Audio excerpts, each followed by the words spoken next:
তোরা তো কিছু কম না, তোর মায়েরে ফেলে। অন্য কোনো শিল্পী যদি হয় এত টেনশন থাকে না মাথায়, অত চিন্তাও থাকে না। হ্যাঁ, কিন্তু আমাদের শাহ আলম সরকারের সাথে যখন গান হয় চিন্তাটা কেমন, যে বান্দায় কোত্থেকে যে কি কখন কইয়া ফেলে, কখন যে কি বলে, একমাত্র আল্লাহই জানে আর উনি জানে। খুব টেনশনের একটা মানুষ। কয় বায়াত হওয়ার দরকার নাই। কি কইছে না? মানে বায়াত হওয়া মানে মারিফতে আসার তার দরকার নাই। মারিফতের যে কর্মকাণ্ডগুলো আছে, নিয়ম কায়দা আছে, এগুলো সে করবে না। কয় বায়াত হওয়ার দরকার নাই, গুরুর দরবারে যাওয়ার দরকার নাই, শরীয়তের কর্মকাণ্ড কইরা আমি একবারে জান্নাতে যাবো, বেহেস্তে যাইব। মানে এমন সুন্দর করে কইছে যে উনি বেহেস্তে যাইব, মানে বেহেস্তেটা উনি বানাই থইছে। আমরা বহু মানুষ আছি মুরিদ না হয়ে মরে গেছি, এরকম আছে কিনা? বহু আমাদের মাতা পিতা দাদা দাদি বহু মানুষ আছে বায়াত হয় নাই। কি তো হেরা যে এই রোজা করলো, নামাজ পড়লো, আল্লাহর কাছে চলে গেল আল্লাহর ডাকে, তো হেরা কি ব্যাগ জাহান্নামে জ্বলবো? কি করেন আপনারা? ও কি কয়, আরে পিঠের নাকে। আর যারা মারফত করে তারা তাগো স্তরটা আর একটু উপরে। আমি যেমন আল্লাহরের সপ্তাহে একবার দেখুন, আর যারা মারফত করে হ্যাঁ সব সময় দেখবো। হ্যাঁ, এরা কইব আল্লাহ আমার জান্নাতের দরকার নাই, আপনার লগেই আমরা থাকতে চাই। বল দিয়ে এই কথাটাও কইতারেন। ওই মানে 5 পাস কইরা মানে প্রাইমারির ছাত্র হইয়া উনি খবর নিতেছে একেবারে সেই ইউনিভার্সিটি। আরে ভাই রাখেন, আল্লাহ বলে ফকির হলো আমার ভেদ, আমি হলাম ফকিরের ভেদ। যেখানে আমার স্বয়ং আল্লাহ তাআলা এই কথা বললেন যে আমি ফকিরের ভেদ, ফকির আমার ভেদ, তাহলে আপনি এখানে অমান্য করার কে? বেশি বুঝে কি আপনি কি আল্লাহর চেয়ে বড় হয়ে গেছে? তাহলে ভাই আপনি যত চাপাই মারেন, যত যাই কোন, আমার মারফত আপনার আসতেই হবে। এখন আপনি দাঁড়ায় বলবেন আপনি আল্লাহকে দেখতে চান কি চান না, এখানে আপনার কাছে আমার কথা রয়ে গেল। আমার নাই চক্ষু, আমি জান্নাতে যামু 70টা হুরপামুল লইয়া হইয়া থাকুম, আমার এটাই বেলা। কিও কয়টা? 70টা। আচ্ছা, আমি তো ওনার কাছে প্রশ্ন করব, তার আগে একটা পয়েন্ট রাখি আপনার কাছে। সাধক মহর্ষি মনমোহন দত্তের একটা গান শুনলাম, দরদি কয়ে দে তার নিগুম কথা, আহা আমি তারে পাবো কই।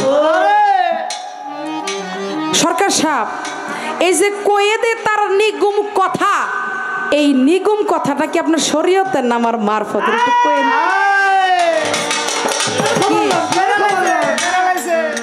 এই জায়গায় কইলেই বোঝা যাইব। হ্যাঁ চাচা, ঢাকা কত দূর? আপনার লগে আমার লগে দা হইলো আসসালামু আলাইকুম, ওয়ালাইকুম সালাম, কথা বিনিময় হইলো, এটা কি শরীয়ত না? আপনার লগে আমার লগে দা হইলো, আপনিও কথা কইলেন না, আমিও কথা কইলাম না,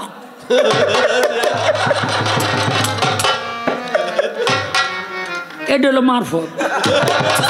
হ্যাঁ, আই লাভ ইউ। হ্যাঁ, তুমিও কইলা লাভ ইউ টু, বুঝলানি যে আমি তোমাকে ভালোবাসি, তুমি আমাকে ভালোবাসো। এইলো এই দুইজনের মধ্যে একটা আন্ডারস্ট্যান্ডিং হইলো। হ্যাঁ, এই হওয়ার পরে দুজনের মধ্যে একটু প্রেম হইলো, প্রেমের পরে একটু কাম ভাবে গেলাম, এরপরে 2-একটা ফুলাফান হইলো। হ্যাঁ, ওই যে মাঝখানে যে কিছু, ওইটা হইলো মারফত। আরে যে কথাবার্তি কইয়া দুজন কাছে আইলা, এইটা হইলো শরীয়ত। হ্যাঁ, কয় নিগুম কথা। হ্যালো হ্যালো হ্যালো হ্যালো ধন্যবাদ।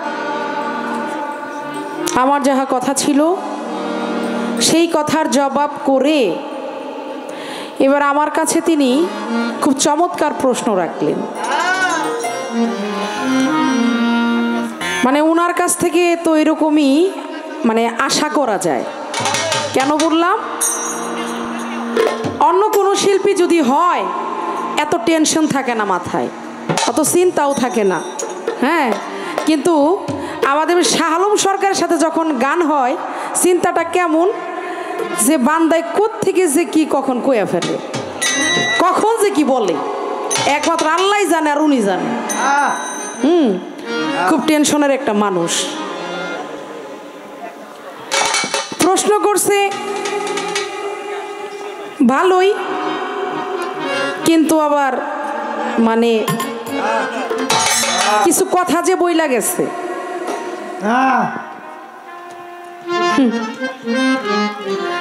কয় বায়াত হওয়ার দরকার নাই। কি কইছে না, মানে বায়াত হওয়া মানে মারিফতে আসার তার দরকার নাই। মারিফতের যে কর্মকাণ্ডগুলো আছে, নিয়ম কায়দা আছে, এগুলো সে করবে না। কয় বায়াত হওয়ার দরকার নাই, গুরুর দরবারে যাওয়ার দরকার নাই, শরীয়তের কর্মকাণ্ড কইরা আমি একবারে জান্নাতে যামুগা, বেহেস্তে যাইব গুনি। মানে এমন সুন্দর করে কইছে যিনি বেহেস্তে যাইব, মানে বেহেস্তেটা উনি বানাই থইছে। হ্যাঁ, অত সোজা, এতই সহজ বিষয়টা। আপনি মারফত বাদ দিয়ে আপনি একেবারে বেহেস্তে যাইবেন গা শরীয়তের কাজকর্ম কইরা। হ্যাঁ, ওই দেখা দেখা শিখা শিখা ওই কর্ম নিয়ে যাইবেন। হ্যাঁ, আগে বুঝতে হবে।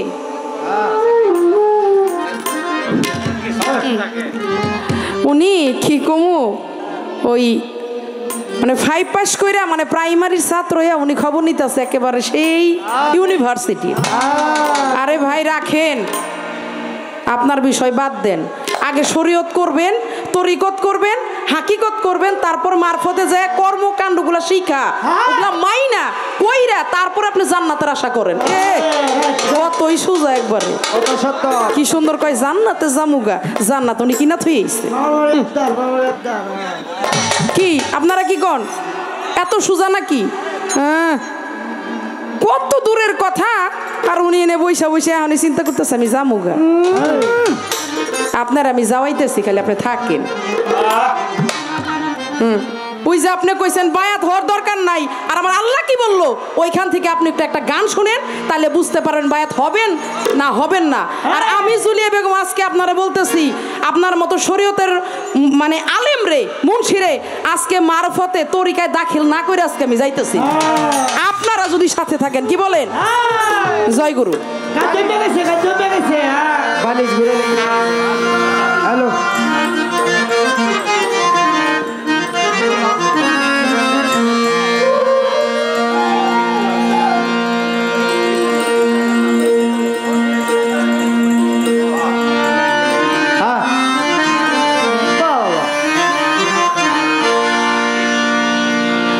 রব কোথায় তোর, মাবুদ কোথায়, রব কোথায় তোর, রব কোথায় তোর, মাবুদ কোথায়, জানগা কামেল মুর্শিদ ধরে তৌহিদ সাগরের মাঝে ডুব দিলে মন পাবি তারে, তৌহিদ সাগরের মাঝে।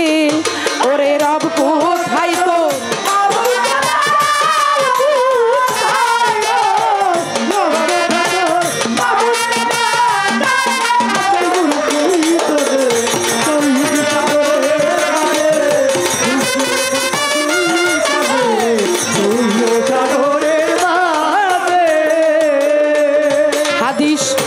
কুৎসিতে ফরমায় আছে আপনি আল্লাহ রব্ব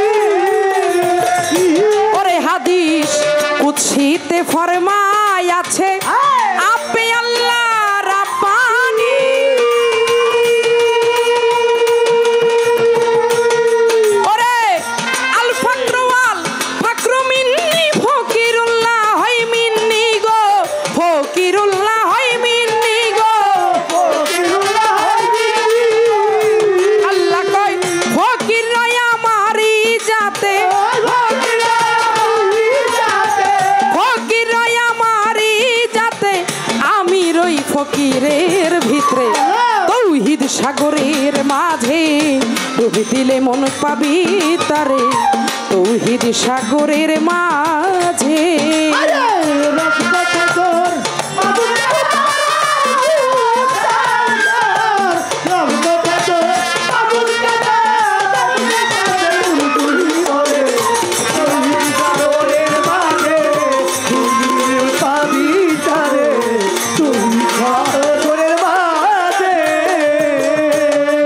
ঘরে লাগাও চাবি যার যার মুর্শিদের বার যোগ ধরে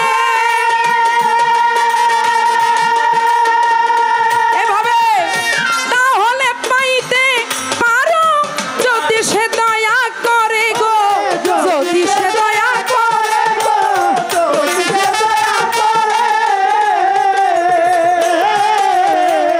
দমের ঘরে লাগাও চাবি যার যার মুর্শিদের বার জগ ধরে ওরে তুমি তাহলে পাইতে পারো যদি সে দয়া করে গো যদি সে দয়া করে গো ও তুই হরদমে পাবি তারে হরদমে পাবি তারে ওয়াজিবুল ওজুদের ঘরে তৌহিদ সাগরের মাঝে ডুব দিলে মন পাবি তারে তৌহিদ সাগরের মাঝে ওরে রব কোথায় তোর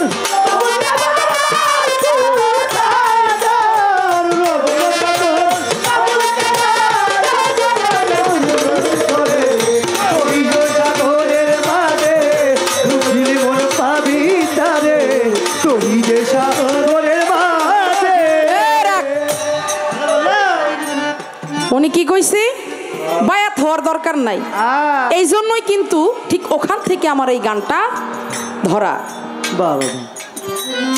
হাদিস কুদসিতে কি বলেছেন হাদিস কুদসিতে ফরমায় আছেন আপনি আল্লাহ রাব্বানি আল ফাকরু মিন্নি ফকিরুল্লাহ হয় মিন্নি এর অর্থ আল্লাহ বলে ফকির হলো আমার ভেদ আমি হলাম ফকিরের ভেদ যেখানে আমার স্বয়ং আল্লাহ তাআলা এই কথা বললেন যে আমি ফকিরের ভেদ ফকির আমার ভেদ তাহলে আপনি এখানে অমান্য করার কে বেশি বুঝে কি আপনি কি আল্লাহর চেয়ে বড় হয়ে গেছেন হ্যাঁ আমার আল্লাহ যেটা বলেছে রাসূল যেটা বলেছে ওইটা আপনি অস্বীকার করবেন আপনি আবার অত বড় কেডা কি হইছে হ্যাঁ এই পৃথিবীর মধ্যে আমার আল্লাহ এবং আল্লাহর রাসূলের বাণী অমান্য করার আমি আপনি আপনার 14 গোষ্ঠীরও কারো ক্ষমতা নাই ঠিক ঠিক ঠিক যেখানে আমার আল্লাহ বলছে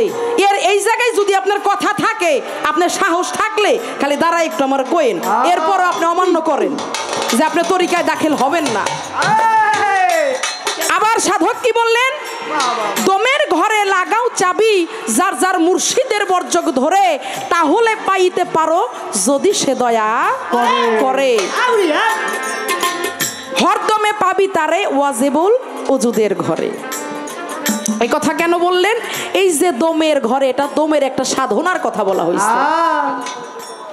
আপনি তরিকায় দাখিল হয়ে আপনার গুরুর সেই সুরতটা বর্জকটা সামনে রেখে গুরু আপনাকে যাহা কিছু বলে সেই আদেশ মেনে গুরু আপনাকে যে কর্মগুলা দেয় সেই কর্মগুলা করে ওই কর্মের মধ্যে একটা কর্মের নাম হচ্ছে দম সাধন সেই দমের ঘরে আপনার সাধনা করতে হবে সেখানে যদি আপনি সাধনা প্রাপ্ত হইতে পারেন তাহলে আপনি ওয়াজিবুল ওজুদের ঘরে পৌঁছাইয়া আপনি হরদম মানে আপনি অল টাইম এনি টাইম আপনি আল্লাহর সাথে আপনার একটা লাইন একটা সংযোগ হবে হইয়া যাবে আর এই সংযোগটা হওয়ার জন্য আপনার আগে আপনার গুরুর কাছে যাইতে হবে মানে আমার মতো ফকিরের কাছে আপনার অবশ্যই আসতে হবে আসতে শালম সরকার আপনি যদি বলেন যে আমার আল্লাহরে পাওয়ার দরকার নাই আল্লাহকে চেনার দরকার নাই আমি শুধু আল্লাহর নাম শুনছি আমি নাম শুই নাই আমার কাম হয়ে গেছে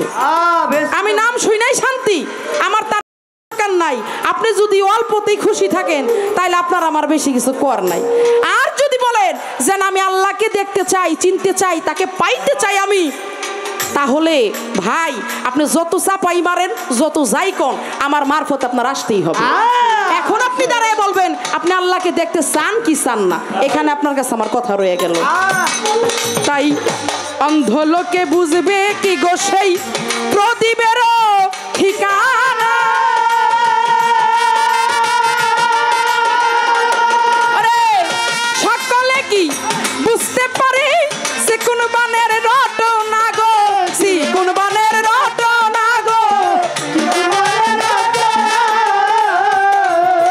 এইভাবে অন্ধ লোকে বুঝবে কি সেই প্রদীপের ঠিকানা। ওরে সকলে কি বুঝতে পারে সে কোন বানের রটনা গো, সে কোন বানের রটনা গো। ফকির আহম্মদের তালের ডিঙ্গা, আহম্মদের তালের ডিঙ্গা ডুবলো শুকনা বালুর চরে। তৌহিদ সাগরের মাঝে ডুব দিলে মন পাবি তারে, তৌহিদ সাগরের মাঝে। ওরে রব কোথায় তোর,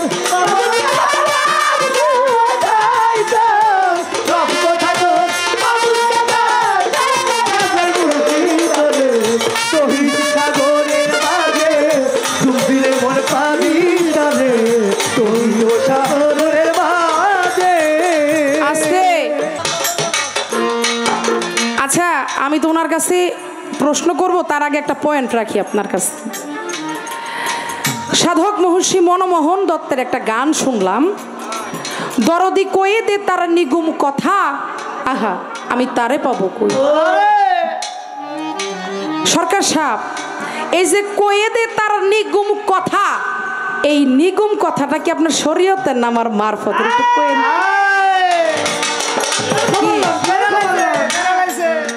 এই জায়গায় কইলেই বুঝা যাইবো। হ্যাঁ চাচা, ঢাকা কত দূর? একটা প্রশ্ন করেন। উনি তো দুইটা করছেন না প্রশ্ন, আমি একটা করি, কারণ আমি অত কিছু কইতে চাই না।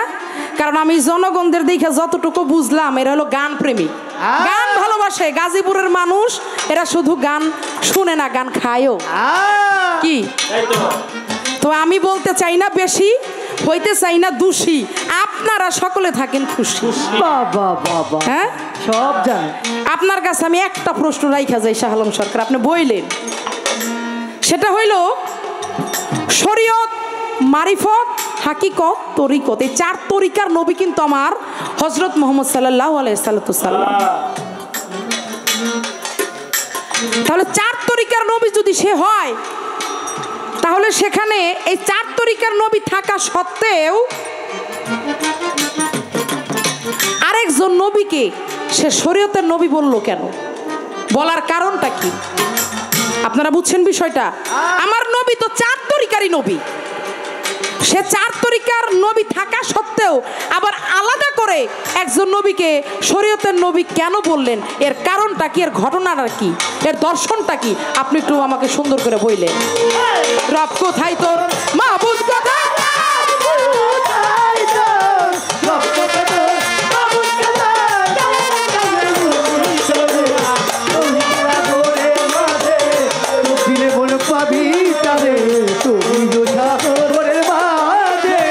ওরে রব কোথায় তোর, মাহবুব কোথায়, রব কোথায় তোর, রব কোথায় তোর, মাহবুব কোথায়, জানে কে কাবেল মুর্শিদ ধরে।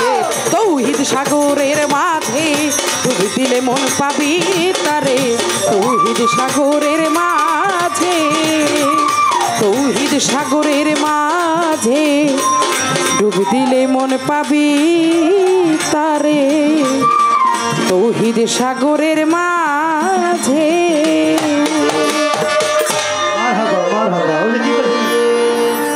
কয় মুরিদ না হইলে আপনি কি নবীর চেয়ে বেশি জ্ঞানী? এই আমি তো শুধুমাত্র জান্নাতের আশা করছি, এর উপরে তো আর যাইতে চাই না। এর উপরে জায়গা আছে না? কি কন? এর উপরেও তো জায়গা আছে। তো আমরা যারা নামাজ পড়ি, রোজা করি, হজ করি, যাকাত দেই, কলেমা পড়ি, আমরা বহু মানুষ আছি মুরিদ না হয়ে মরে গেছি। এরকম আছে কিনা? বহু আমাদের মাতা পিতা দাদা দাদি বহু মানুষ আছে বায়াত হয় নাই। কি তো হেরা যে এই রোজা করলো, নামাজ পড়লো, আল্লাহর কাছে চলে গেল আল্লাহর ডাকে, তো এরা কি ব্যাগ জাহান্নামে জ্বলবো? কি করেন আপনারা? হ্যাঁ, ও কি কয়? আরে পিঠের নাকে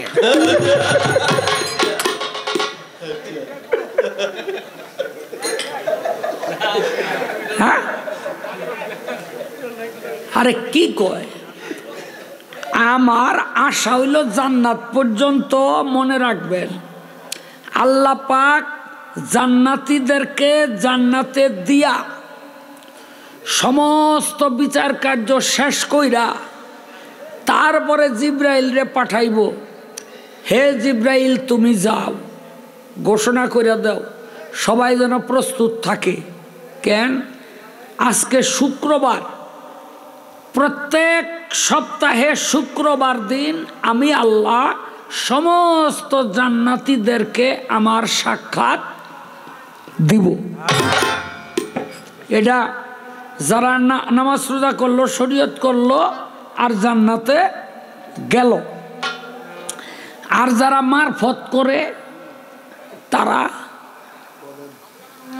তাগো স্তরটা আর একটু উপরে।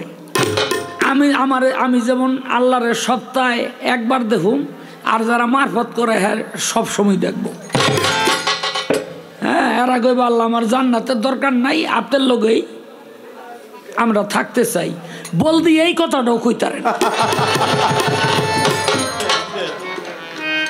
তোরা তো কিছু কম না, তোর মায়েরে ফেলে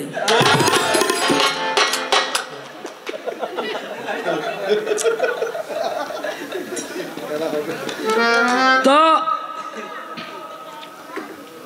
আমারে কয়, এই আপনি কি আল্লাহরে দেখতে চান না? না, ওমনে যদি আল্লাহ দয়া করে দেখা দেয় দেখলাম, আর না হয়তো আল্লাহরে যে দেখুম দেখা কি করুন। এটা গানের মধ্যে আছে না, এত মোটা শরীর বলে জায়গা নাই আকাশ পাতালে।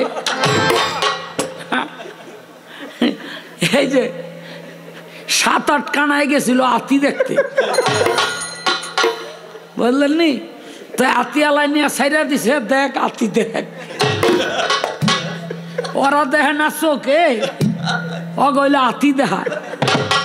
তো একটাই তো আতাইতে আতাইতে কানের মধ্যে হাত পড়ছে, অনেকটা আতাই হতে কয় আতিটা কুলার মতো রে। আর একটা রাত পড়ছে দাঁতের মতো, হেডা হাতায় হাতায়া কয় আতিটা মূলার মতো রে। আর একটা রাত পড়ছে পায়ের মধ্যে, হেডা হাতায় হাতায়া কয় আতিটা খাম্বার মতো রে। বুঝলেন নি? তাই আমি আতাইয়া, আমার নাই চক্ষু, আমি জান্নাতে যামু 70টা হুরপামু লইয়া হইয়া থাকুম, আমার এটাই বেলা। কিও কয়টা? 70টা। তা 70টা হুরপাম, আর আল্লাহ সপ্তাহে একবার করে দেখা দিব, বাস আমার হয়ে গেল। আমার অত আশা নাই। যাক, এখানে আমারে কয় কি, এই একটা প্রশ্ন করছে। প্রশ্নটা কি? এই পবিত্র কোরআনে আল্লাহ পাক আরেকজন নবীর কথা কইছে, শরীয়তের নবী। তুমি এক আয়াত পড়ছো, আরেক আয়াত পড়ো নাই। পড়লে সব পড়তে হয়, পড়লে সব পড়তে হয়। দেখো, আল্লাহ পাক বলে তোমাদের প্রত্যেক দলের জন্য সৃষ্টি করিয়াছি আমি এক একটি শরীয়ত, এক একটি পন্থা। আমি ইচ্ছা করিলে তোমাদের অভিন্ন উম্মত করিতে পারিতাম, কিন্তু তাহা করি নাই। মুহাম্মদ সাল্লাল্লাহু আলাইহি সাল্লামের ধর্ম শরীয়ত এটা যে সর্বোৎকৃষ্ট তা পরীক্ষা কল্পে। সূরা মায়েদা 48 নম্বর আয়াত। তাইলে আদমকে এখানে শরীয়তের নবী কইছে, মুসাকে শরীয়তের নবী কইছে, ঈসাকে শরীয়তের নবী কইছে, ইব্রাহিমকে শরীয়তের নবী কইছে, ইসমাইলকে শরীয়তের নবী কইছে, দাউদকে শরীয়তের নবী কইছে, জুলকারনাইনকে শরীয়তের নবী কইছে, জুলকিফলকে শরীয়তের নবী কইছে। 312 জন নবী, সবাইকে শরীয়তের নবী বলা হয়েছে এই একটা আয়াতের মাধ্যমে। মনে রাখবেন আয়াতটা কি? সূরা মায়েদা 48 নম্বর আয়াত। আল্লাহ কি বলে? আমার হাবিব মুহাম্মদের শরীয়তরা এটা যে সবচেয়ে ভালো, একটা জিনিসের 2-3 যদি না থাকে তাইলে একটা যে এটা যে উৎকৃষ্ট, এটা কি দিয়া বুঝাইব? এটা বুঝাইতে হইলে কয়েকটা জিনিস থাকতে হইব একই ধরনের নাকি? এই জন্য আল্লাহ পাক কোরআনের মধ্যে সূরা এই নূহকে বলা হয়েছে একটা জায়গায় যে আমি তাকে শরীয়তের নবী হিসেবে দুনিয়ার মধ্যে পাঠাইছিলাম, কিন্তু তার উম্মতেরা তার কথা শুনে নাই। কপালটা খারাপ কি জানেন? আমার ওস্তাদ ওই দোহার এলাকার এক বয়েতির লগে গান গাইতেছে, আমার আজও মনে আছে। পালাটা ছিল নবীর জীবনী আর মেরাজ। তো আমার ওস্তাদ হলো মেরাজ গায় আর উনি গাইলো নবীর জীবনী। তাই কইতাছে নবী মেরাজে গিয়া একটা আশ্চর্য জিনিস দেখলো, এটা কি? তো আমার ওস্তাদ আবুল সরকার সাহেব অনেক আশ্চর্যের কথা কইল, উচ্চা কয় হয় নাই। কেন হয় নাই? কয় সিদরাতুল মুনতাহায় এই যে দেখো লেখছে, নবী দেখলো একটা আশ্চর্যর গাছ, মানে ওখানে এই শব্দটা উল্লেখ করছে যে লেখছে লেখক, হ্যাঁ ওই শব্দটা ব্যবহার করছে। এই তার কথা হইলো আর কোনো জায়গায় আশ্চর্য নাই, খালি এইটাই আশ্চর্য। এখন এই ব্যাককল রে কে বুঝাইব যে নবীর পুরা মেরাজটাই আশ্চর্যর ঘটনা? ওইটা ছিল বেডা, এইটা হলো বেডি, পাশাপাশি দুইটা রাখলে একটা ভক্তি দিত।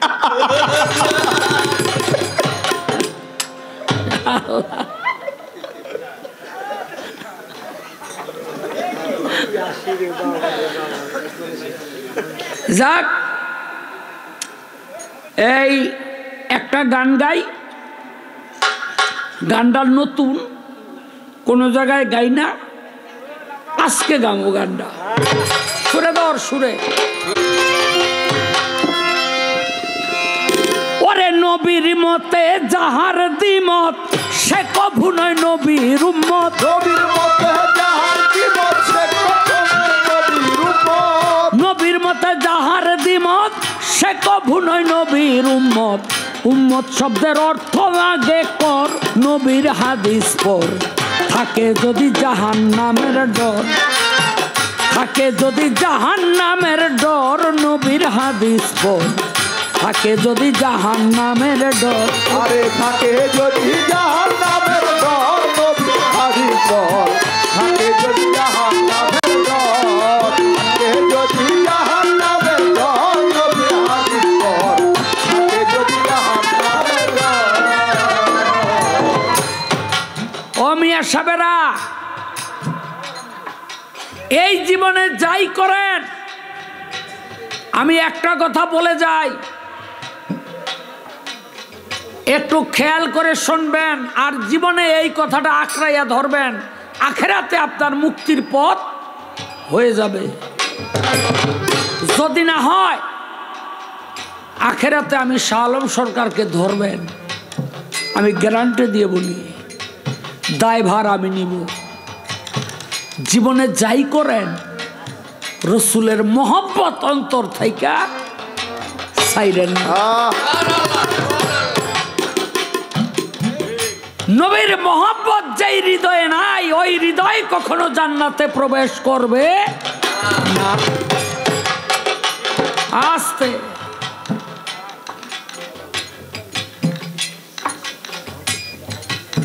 এই পৃথিবীতে 4টা মাযহাব, আরে বাবারা, এই পৃথিবীতে 4টা মাযহাব, ইমাম মালিকি, ইমাম শাফিঈ, ইমাম হাম্বলি, ইমাম হানাফি। এই যে বাংলাদেশের এত মুসলমান, অধিকাংশ মুসলমান হলো হানাফি মাযহাবভুক্ত। আমাদের ইমাম ইমাম আবু হানিফা।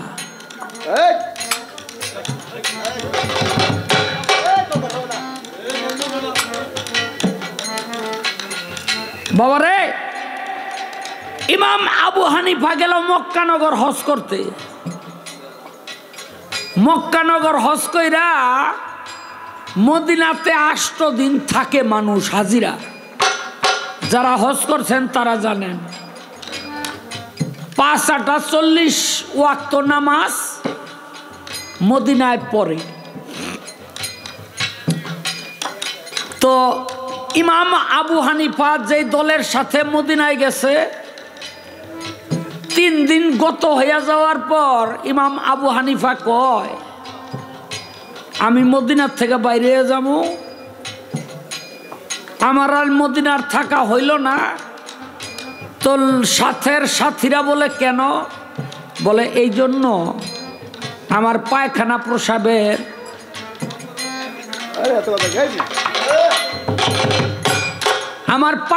প্রসাবের খুব চাপ দিছে।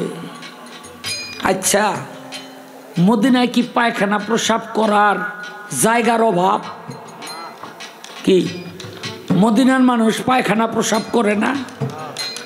করে। তো সাথীরা বলে আপনি মদিনা ছেড়ে যাইবেন গা, তো এনে তো পায়খানা প্রসাব করার জায়গার অভাব নাই। ইমাম আবু হানিফা বলে, ভাইরে, এই মদিনার অলিতে গলিতে আল্লাহর রসুল হাইটে বেড়াইছে, যুদ্ধ করছে, মানুষের কাছে গিয়ে ইসলাম প্রচার করছে। আমি আজ পায়খানা করলাম, প্রসাব করলাম এমন একটি জায়গায়, এমনও তো হতে পারে আমি যেই জায়গায় পায়খানা করলাম, প্রসাব করলাম, ওই জায়গার মধ্যে আমার হুজুর করিম সাল্লাল্লাহু আলাইহি সাল্লামের কদম মুবারক পড়ছিল। ও ভাইয়েরা, আমি আখেরাতে কেমনে মুখটা দেখামু? নবী যদি আমারে কয়, হানিফারে, তুই যে জায়গার মধ্যে পায়খানা করলি, প্রসাব করলি, ওই জায়গার মধ্যে আমি রসুলের কদম পড়ছিল, তুই কি দেহস তাই?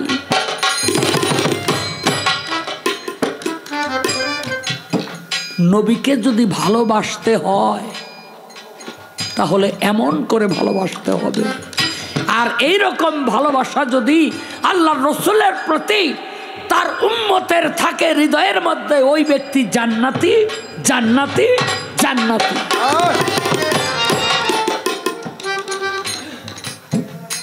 ইমাম আবু হানিফা বলে, ভাইয়েরা, আমার যাবার সময়, মানে আম দুনিয়া ছেড়ে যাবো গা। তো ভক্ত কইতাছে, আমার ছেলের ঘরে বা মেয়ের ঘরে কোনো নাতিপতি যদি হয়, নাতি নাতিন, আমার কবরের কাছে নিয়া তাকে প্রসাব করাইবা। ভক্তরা কয়, বাবা কেন? কয় এই জন্য নাতনির প্রসাব নানা দাদার গায়ের মধ্যে লাগবে, এটাও রসুলের সুন্নত। আমার জীবনে এমন কোনো সুন্নত নাই রসুলের বাদ পড়ছে, এই একটা সুন্নত বাদ আছে। আমি কবরের মধ্যে যখন শুয়ে থাকবো, আমার নাতি নাতকুর আমার কবরের মধ্যে প্রসাব করবে, ওই প্রসাবের পানি বাইয়া বাইয়া আমার গায়ের মধ্যে যখন পড়বে, তখন আমার সেই সুন্নত আদায় হয়ে যাবে।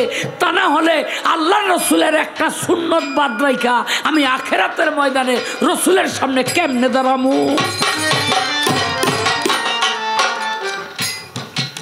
ভালোবাসা এইভাবে ভালোবাসতে হয়। হ্যাঁ, পীরের হাতে হাত দিলেই আপনি জান্নাতে যাবেন, আল্লাহরে পাইবেন এমন কথা না। কত এরকম হাত দেওয়ালা জাহান্নামে যাইতেছে। এই পৃথিবীতে ভালোবাসা ছাড়া কোনো কিছু নাই। যেই যা করি আমরা, ভালোবাসায় যদি ঘাটতি থাকে তাহলে সেই আখেরাতেও ঘাটতির মধ্যেই পড়তে হবে।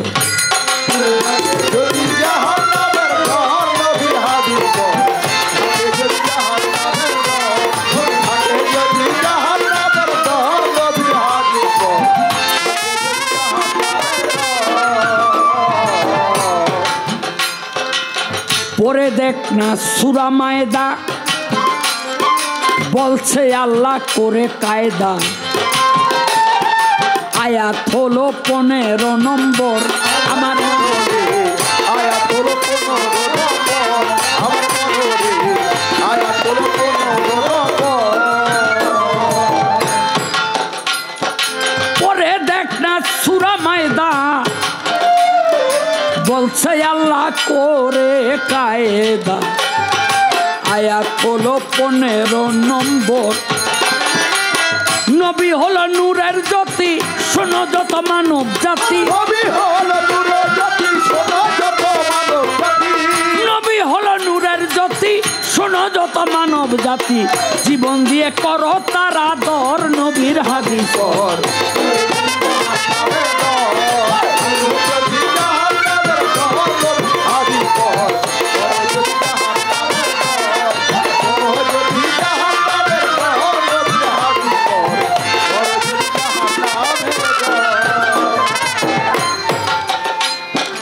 নবী নিয়া অপব্যাখ্যা যে করবে তার নাইরে রক্ষা, চরম শিক্ষা পাবে মরার পর। আমার মনোরে চরম শিক্ষা পাবে মরার পর, আমার মনোরে চরম শিক্ষা পাবে মরার পর। ওরে নবী নিয়ায় অপব্যাখ্যা যে করবে তার নাইরে রক্ষা, চরম শিক্ষা পাবে মরার পর। এলো হাদিস লাকাত জাকুম রাসূল মিনান ফুসেকুম, এলো হাদিস লাকাত জাকুম রাসূল মিনান ফুসেকুম, এলো নাকুত হাজরাকুম রাসূল মিনান ফুসেকুম। ওহাবিদের কাছে নাই খবর, নবীর হাদিস পর।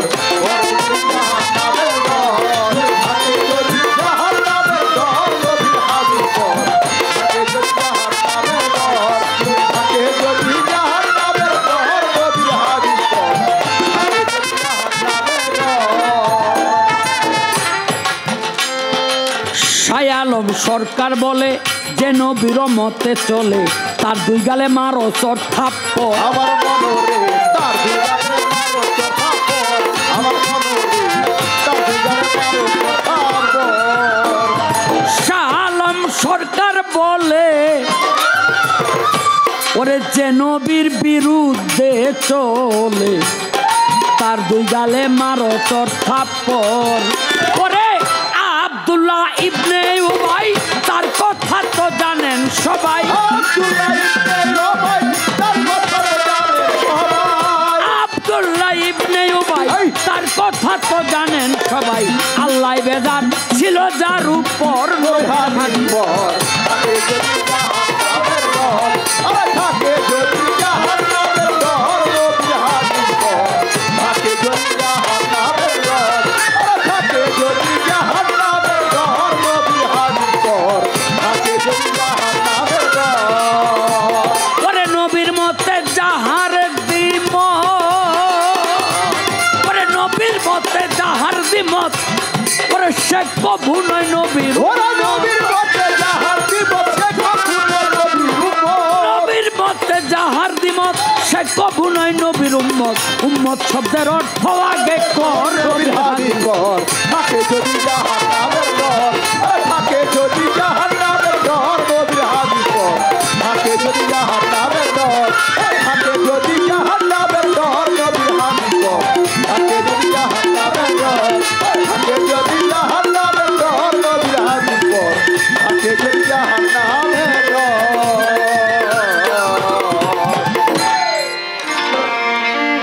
হিংসা কর দূর মানুষ নিন্দা কর দূর।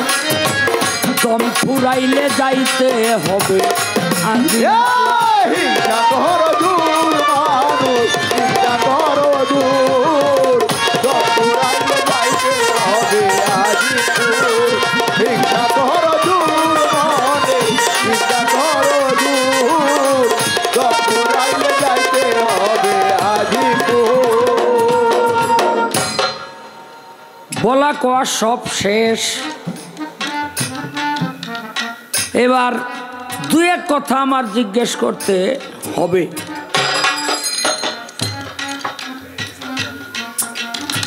এই হাদিস পড়তে পড়তে পাইলাম কানা, লুলা, ন্যাংরা এরা কখনো পীর হতে পারবে না।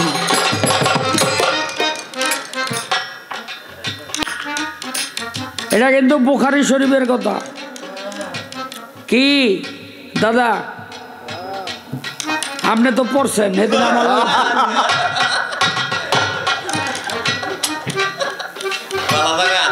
বুঝলেন নি?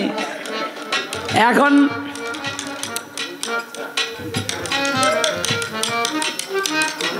ল্যাংরা, কানা, লুলা এরা যদি সাধন ভজন কইরা পীরের পায়রবি কইরা উপযুক্ত হয় তাইলে এরা পীর হইতে পারবো না কেন? হ্যাঁ গো, হাতে দোষটা কি, পায়ে দোষটা কি, চোখে দোষটা কি? হ্যাঁ পারবো না বলে পারবো না, পারবো না। না। তুই পাইরা হরা বাজাস আর হ্যাঁ না পাইরা গান গায়।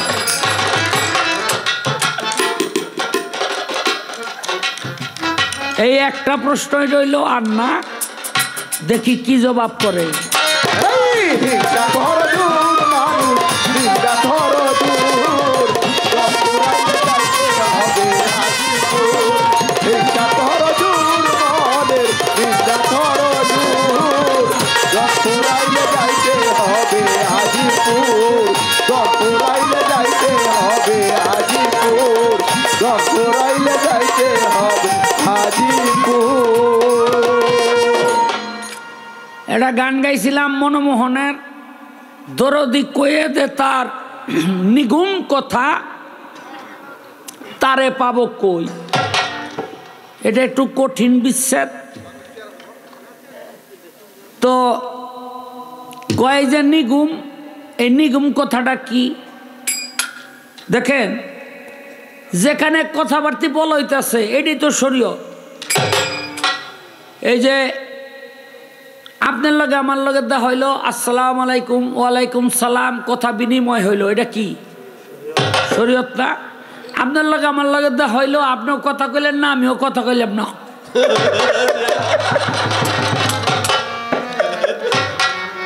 এটা হলো মারফত। কয় নিগুম কথাটা কি?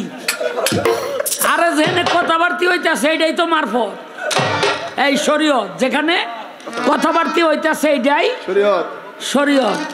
হ্যাঁ, আই লাভ ইউ। হ্যাঁ, তুমিও কইলা এ লাভ ইউ টু। বুঝলানি যে আমি তোমাকে ভালোবাসি, তুমি আমাকে ভালোবাসো। এইলো এই দুইজনের মধ্যে একটা আন্ডারস্ট্যান্ডিং হইল। হ্যাঁ, এই হওয়ার পরে দুজনের মধ্যে একটু প্রেম হইলো, প্রেম টেমের পরে একটু কাম ভাবে গেলাম, এরপরে দু একটা ফুলাফান হইলো।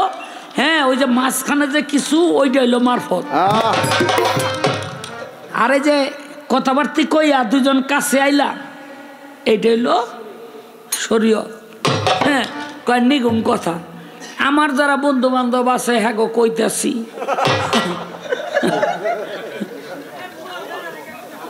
আর যেই কথা মুখে কোন যায় না ওইটা হইল মারফত। যেটা মুখে বলা যায় না সেটা হইল মারফত। তোমার বেশি কিছু কইলাম না, বুঝলানি? মারফতেরটা মারফতেই থাক।